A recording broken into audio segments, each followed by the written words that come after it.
Hello friends, welcome back again on my YouTube channel. Today we are discussing about the Dhavni by Anand Vardhana. Okay, so what is the meaning of Dhavni? Here literally the meaning of Dhavni is sound or tune, but here Dhavni does not deal with sound and tune, है ना। ध्वनि जो है उसका literally जो हम लोग मतलब निकालते हैं वो ये होता है कि कोई साउंड होगी, कोई आवाज़ होगी, है ना। लेकिन यहाँ पर ध्वनि जो है वो साउंड और ट्यून से कोई मतलब नहीं है, ठीक है। अकॉर्डिंग टू दिस थ्योरी, ध्वनि means suggestion in any composition poetry, है ना।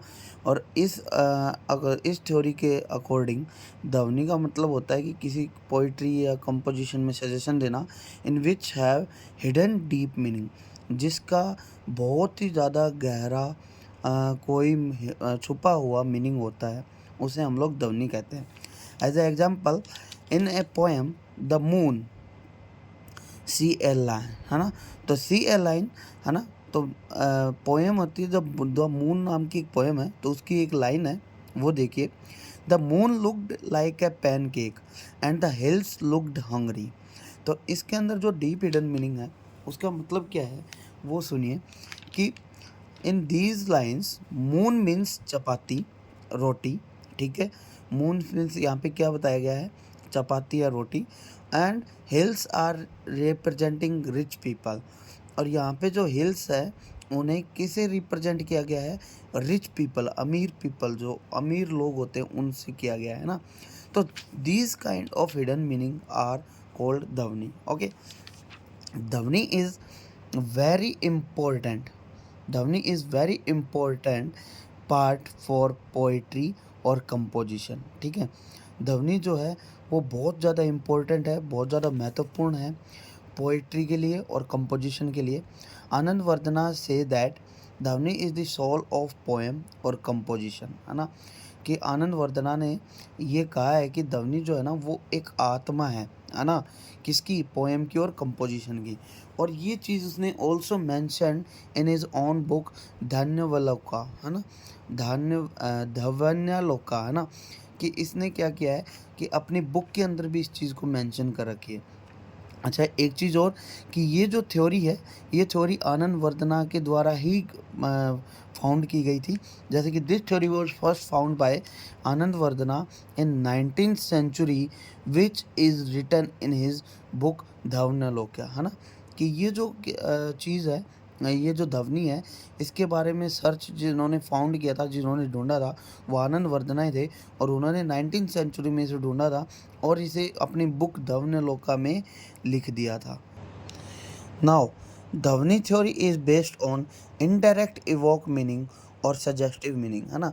जो ध्वनि थ्योरी है वो टोटली बेस्ड किस पे है, इनडायरेक्ट मीनिंग पे है, इवोक मीनिंग पे है, जो सजेस्टिव मीनिंग होते हैं उनके बारे में, ठीक है। In every poem writer writes some dhvani lines and shows the skills and talent, है ना।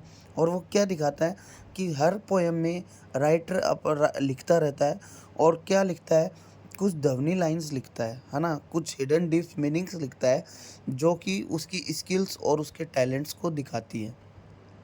Those persons are capable to understand that line which use in poems, that person enjoy that poem and also feel it, है ना।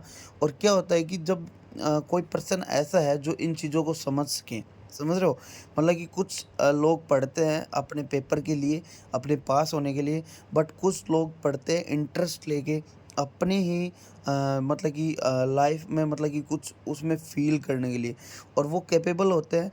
और वो क्या करते हैं, बहुत ही डार्क हिडन जो डीप मीनिंग्स होते हैं उनको पढ़ते रहते हैं, और पढ़ते पढ़ते और वो इतने डीपली चले जाते हैं कि उनको उस चीज़ में एंजॉय आता है, मज़ा आता है, और वो पढ़ते रहते हैं। A capable person is that who understand the deep hidden meaning in the detail, है ना।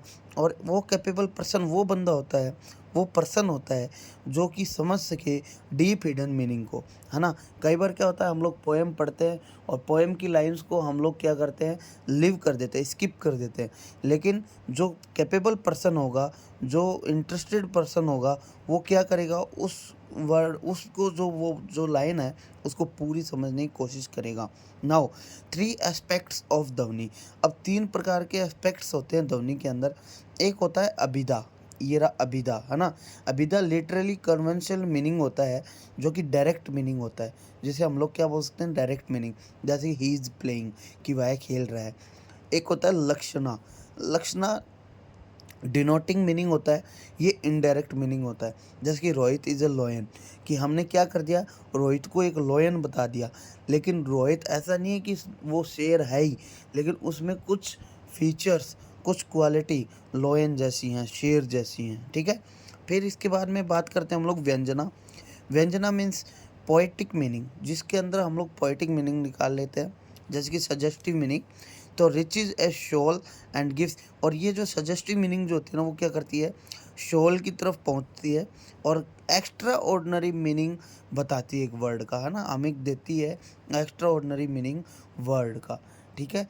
तो मेरे हिसाब से आपको इतना समझ में आया। चलो अब आगे देखते हैं थोड़ा सा। According to the Ananda Vardhana there are 3 types of dhvani. अब आनंद वर्धना के हिसाब से 3 प्रकार की ध्वनि होती है। वास्तु ध्वनि, अलंकारा ध्वनि, रस ध्वनि। अलंकारा मीन्स जो अलंकार होते हैं उन्हें अलंकारा बोल रहे हैं यहाँ पे, है ना। तो सम रेयर फैक्ट्स और आइडिया इन पोइट्री। वास्तु ध्वनि के अंदर तो सम रेयर फैक्ट्स आते हैं और आइडियाज आते हैं पोइट्री के अंदर। अलंकारा ध्वनि के अंदर ornaments of poetry as it helps to make poetry beautiful, है ना। कुछ चीज़ें, ऑर्नामेंट्स का मतलब कुछ चीज़ें जो हम लोग पोएम्स के अंदर यूज़ करते हैं, कुछ मेटाफर, फिगर ऑफ स्पीच और इस तरह की चीज़ें यूज़ करते हैं, जिससे पोइट्री को ब्यूटीफुल बनाया जाए, ठीक है, और जिससे पोइट्री सुंदर लगे और पढ़ने में अच्छी लगे। जैसे कि in poetry uses figure of speech. रस ध्वनि क्या होती है, इट इज़ इवॉक्ड इन ह्यूमन्स, ये क्या करती है, ह्यूमन्स के अंदर होती है। आफ्टर रीडिंग अ पोएम, तो पोएम पढ़ने के बाद ह्यूमन्स के अंदर क्या होती है, एक फीलिंग्स आती हैं, एक इमोशंस आता है। जैसे कि किसी के बारे में सैड स्टोरी बता रखी है तो हमें दुख होता है, रियलाइज़ होता है। किसी के अंदर दया भावना दिखाई जाती है, तो वो चीज़ें हमारे अंदर आती हैं। तो वो रस रस भी क्या होती है, ध्वनि के अंदर इंक्लूड होती है। ध्वनि इज़ द स्टोरी दो विच रस कैन बी अचीव्ड। और ध्वनि एक ऐसी चीज़ है, स्टोरी है, एक ऐसी मान लो एक स्टोरी है जिसके द्वारा हम लोग क्या कर सकते हैं, रस को भी अचीव्ड कर सकते हैं, रस को भी प्राप्त कर सकते हैं। जो कि मैंने पीछे वाले एक क्लास के अंदर बताया था कि भरतमुनि ने हमें 8 रस बताए थे, ठीक है। अभिनव गुप्ता ने हमें एक रस और एक्स्ट्रा बताया था और उससे कंपेयर किया था। तो वो जो जितनी भी चीज़ें हैं वो सारी हम लोग ध्वनि से अचीव कर सकते हैं। अब सुप्रीमेसी ऑफ ध्वनि देखो, dhvani is the soul of poetry where rasa, emotion, rare facts. अब देखो ध्वनि जो है ना वो सोल है, आत्मा है एक पोइट्री की, जहाँ पे रस, इमोशंस होते हैं, रेयर फैक्ट्स होते हैं, आइडियाज़ होते हैं, ये कुछ भी नहीं है, आर नथिंग इफ़ ध्वनि is not present in the poetry. ये कुछ भी नहीं है अगर ध्वनि उसके अंदर प्रेजेंट नहीं होती है। ध्वनि थ्योरी ऑल्सो सपोर्टेड बाय अभिनव गुप्ता। और जो ध्वनि थ्योरी है उसे अभिनव गुप्ता भी क्या करता है, उसे सपोर्ट करता है कि हाँ ध्वनि theory is the best theory, ठीक है। तो thank you my guys. If you like this video, please follow, comment and like also, and subscribe my channel. Thank you very much.